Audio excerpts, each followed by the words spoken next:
আসলাম আর দুটো রান্না কিন্তু খুবই মজার হলো, তোমাদের সাথে কিন্তু শেয়ার করি।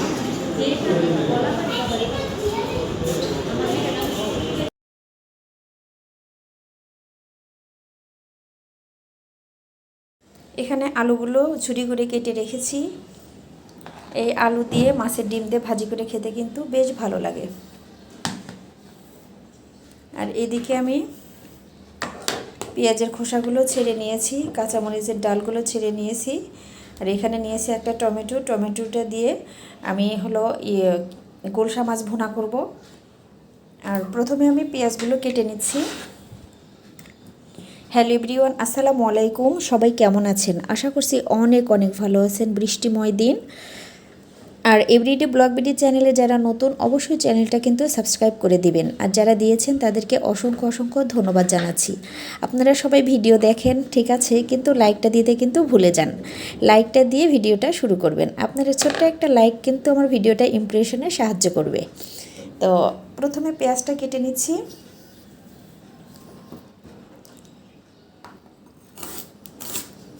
মাছের ডিম দিয়ে আলু ভাজি করে খেতে কিন্তু বেশ মজা লাগে।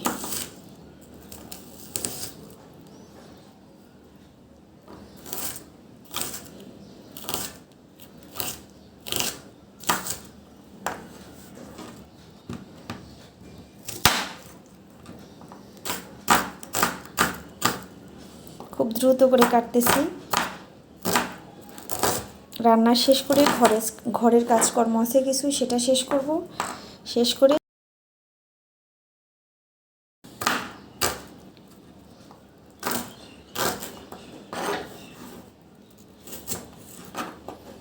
বাড়িতে কিন্তু এখন ধান কাটার সিজন পড়ে গেছে।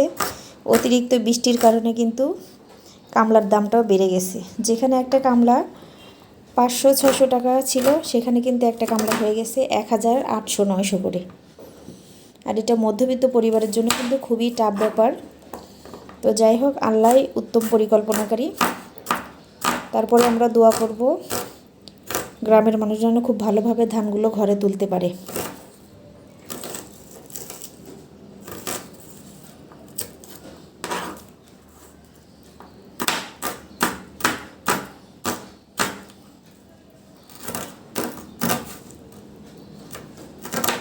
সকাল থেকে প্রচুর পরিমাণে বাতাস, বৃষ্টি, রাত ভরে কিন্তু বৃষ্টি ছিল।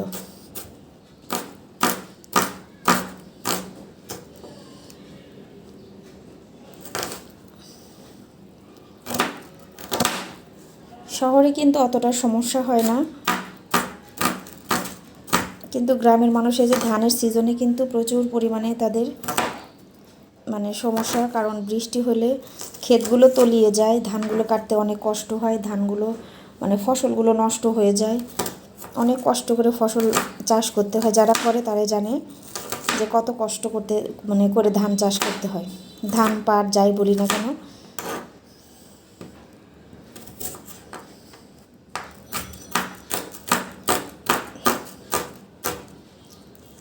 আর শহরে রিক্সা হলে কিন্তু 10 টাকার কাছে 10 টাকা বেশি নেবে, কিন্তু চলাফেরা করা যাবে, সমস্যা হবে না। একটানা এইভাবে বৃষ্টি হয়ে থাকলে প্রচুর পরিমাণে ক্ষতি হয়ে যায়।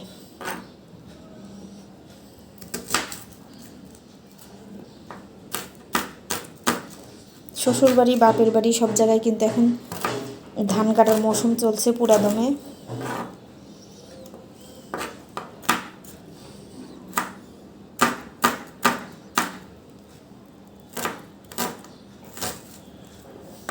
হয়ে গেল আমার পেঁয়াজগুলো কাটা। তো বাটিটা ভিতরে উঠাই ফেলছি। রাস্তার সাথে বাসা হওয়ার কারণে কোনো কিছুতে কিন্তু শান্তি পাওয়া যায় না। সব সময় শব্দ, কুটুর মুটুর শব্দ হতেই থাকে। তো পেঁয়াজগুলো উঠাই নিলাম। এখন এই টমেটোটা কেটে নিব।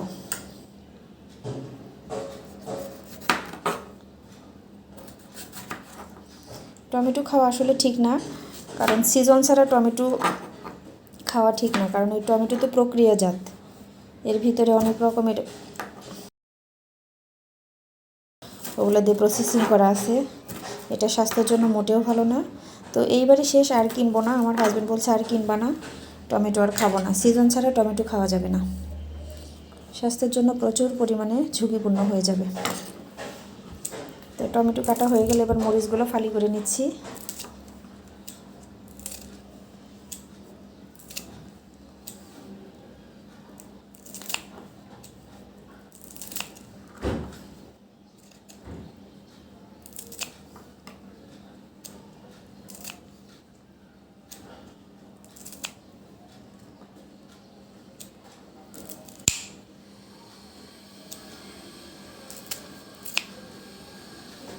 এত মরিচ লাগবে না, কিন্তু কেটে রাখি, পরে কাজে লাগবে।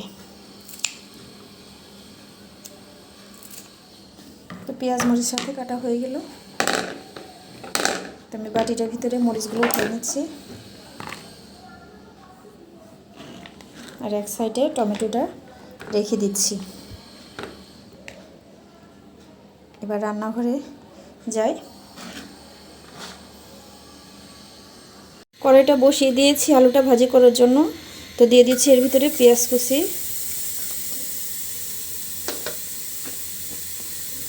কাঁচামরিচ,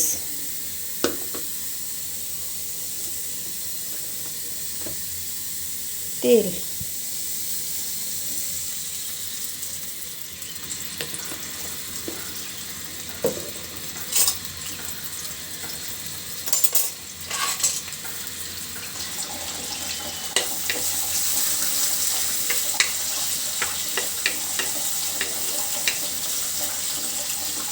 দিয়ে দিচ্ছি এর ভিতরে একটা তেজপাতা সুন্দর ফ্লেভারের জন্য।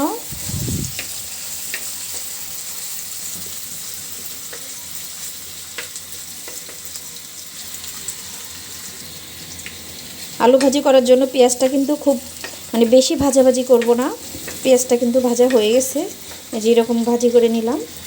এখন দিয়ে দিচ্ছি ওটা,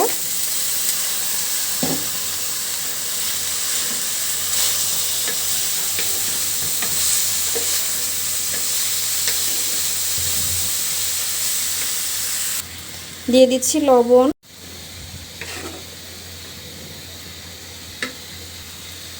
দিয়ে দিচ্ছি রসুন বাটা, সাথে দিয়ে দিচ্ছি জিরা বাটা।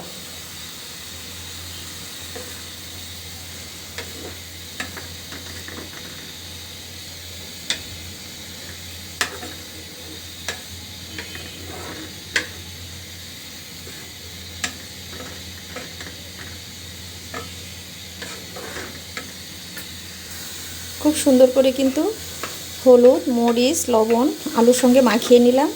তো এবার সিদ্ধ হওয়ার জন্য ঢেকে দিচ্ছি কিছুক্ষণ।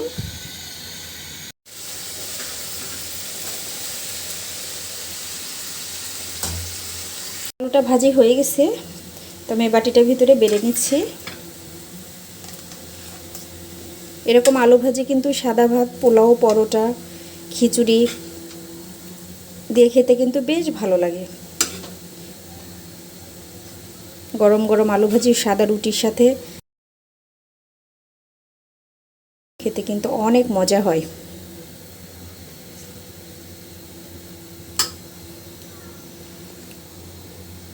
আলুটা ভাজি কিন্তু হয়ে গেছে। মাছ ভুনা করার জন্য পাতিলটা বসিয়ে দিলাম। দিয়ে দিচ্ছি এর ভিতরে পেঁয়াজ কুচি,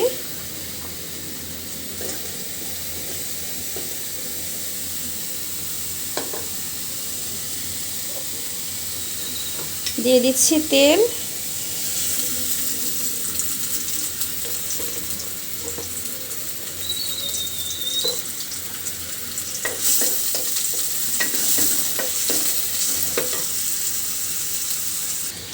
মশলাটা কষানোর জন্য দিয়ে দিচ্ছি এর ভিতরে পানি,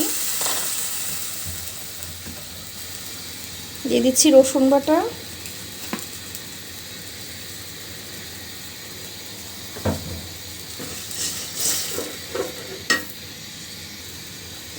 দিয়ে দিচ্ছি লবণ। মশলাগুলো সব একসঙ্গে মাখিয়ে নিচ্ছি।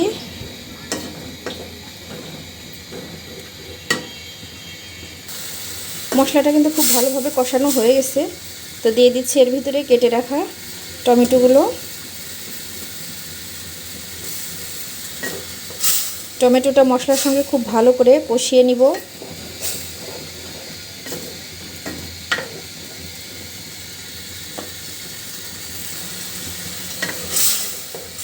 টমেটোটা কিন্তু খুব ভালোভাবে মশলার সঙ্গে কষানো হয়ে গেছে। তো এখন দিয়ে দিচ্ছি এর ভিতরে ধুয়ে রাখা মাছগুলো। এখানে পাবদা মাছ আর গোলসা মাছ আছে।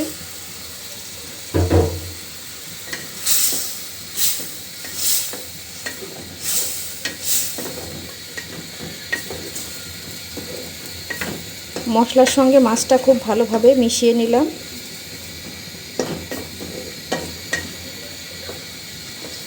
এখন ঢেকে দিচ্ছি। এদিকে মাছটা কিন্তু হয়ে গেছে কষানো। দিয়ে দিচ্ছি এর ভিতরে একটু পানি।